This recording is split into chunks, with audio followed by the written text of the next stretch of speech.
And a shout out to our friends at the Manhattan and Brooklyn Free Schools in our studios today. This is Democracy Now!, democracynow.org, the War and Peace Report. I'm Amy Goodman. Thousands of people demonstrated in Madrid Saturday against Morocco's recent crackdown in Western Sahara. Moroccan security forces last week raided a camp where some 20,000 Sahrawis had been staging a massive protest against the Moroccan occupation. The Moroccan forces used water cannons, tear gas, batons, fired rubber bullets to break up the protest camp. Dozens of protesters were wounded. The raid ended what had been described as the biggest protest in Western Sahara since Spain withdrew from the territory 35 years ago. Morocco's announced it will try in a military court over 100 Sahrawi activists who participated in the organization of the camp. On Saturday, thousands took to the streets of Madrid, Spain, to protest the crackdown. Among those demonstrating were European lawmakers, civil rights and trade union leaders, as well as Academy Award-winning Spanish actor Javier Bardem.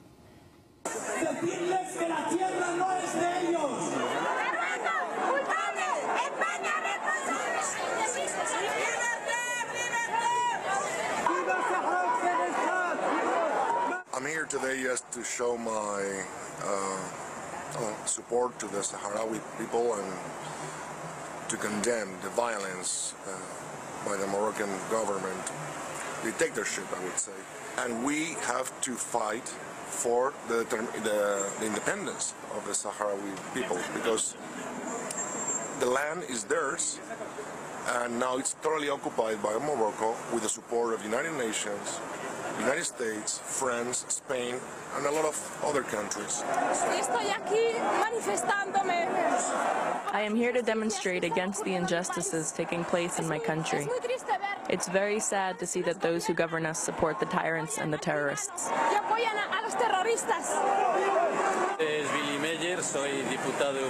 I am Willy Meyer. I am a European parliamentarian for the United Left Party of Spain, and I represent the Communist Party on an international level. I am here to show my solidarity towards the Sahrawi people. My name is Willy Toledo, and I am an actor, Spanish actor, and I'm here for the demonstration to protest against the situation over there and the things that the governments all over the world are doing, which is nothing.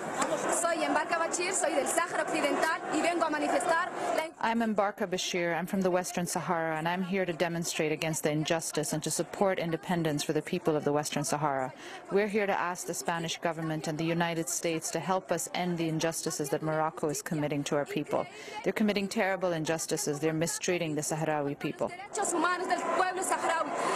Some of the thousands of people in Saturday's protest in Madrid, Spain. Special thanks to former Democracy Now! Producer Maria Carrion for that film. Well, for more, we're going to go right to the Western Sahara to speak with Peter Booker, Human Rights Watch's Emergencies Director. He's joining us on the phone from Laayoune. Welcome to Democracy Now! Can you explain the latest, but also recognizing that most people in the United States and in many places in the world don't even know this conflict exists? So put it in context. Yes, for the last few months there has been a protest camp outside the city of Laayoune where thousands of people from the Western Sahara, which was annexed by Morocco in the 1970s, protested the living conditions they are facing, the high unemployment and the social conditions. And last Monday, the Moroccan authorities, the security forces, went into the camp and effectively shut down the camp, and the very violent clashes erupted in the camp and also in the neighboring city of Laayoune, which is the administrative capital of the Western Sahara. There are very few journalists there. How are you able to operate inside as a human rights director? Well, I was turned back twice from the airport myself while trying to make our way down to Laayoune. And I think it's very sad that the Moroccan authorities are continuing to prevent many journalists from reaching this because it has led to a lack of information about what is actually happening on the ground and has led to the anger of the international community rather than getting the truth out there about what is actually happening on the ground. What are people calling for in Western Sahara, Peter Booker? Well, there's obviously a variety of voices out there. Many people in the Western Sahara feel that their country is occupied by the Moroccans. They want, some people want independence, some people want greater autonomy. But this protest was much more about the social conditions that people are facing on the ground, the very high levels of unemployment that exist, and the general climate of repression that many people feel. And since the crackdown on the protest camp, there has been a wave of arrests and very serious abuses in detention. What are those abuses, Peter Buckert?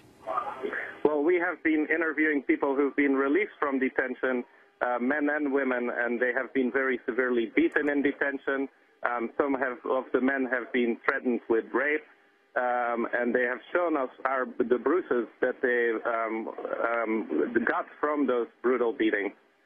They're being asked to confess to being involved in the violence and in the killing of security forces, as well as to the involvement of Algerian security forces and other outside elements.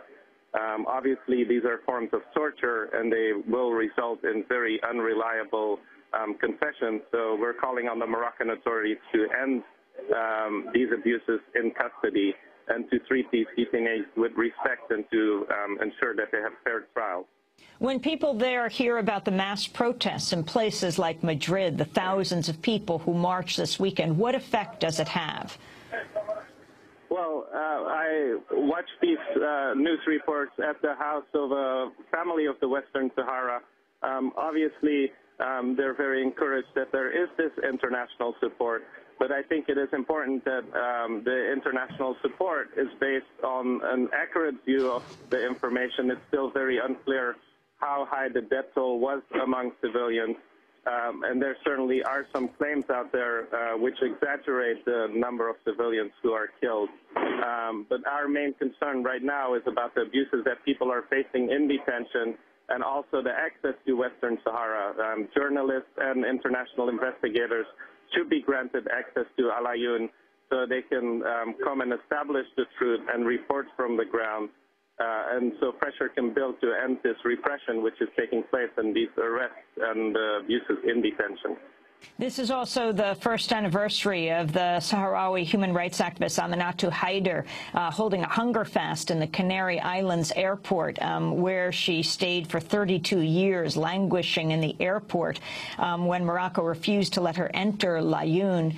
She's back getting medical treatment, and the next few days she's going to attempt to fly back to where you are in Laayoune, the city taken over by police and the military, where no international journalists, very few observers are allowed access. She fears she'll either be denied entrance or arrested when she returns. Peter Buckert, what do you expect? Well, when I was at the airport, I was myself turned around twice. The Moroccan authorities claimed that there was a technical problem with my ticket, but it was very clear that intelligence agents at the airport had ordered the airline not to allow me to board. I saw many Spanish and Moroccan journalists being turned around as well.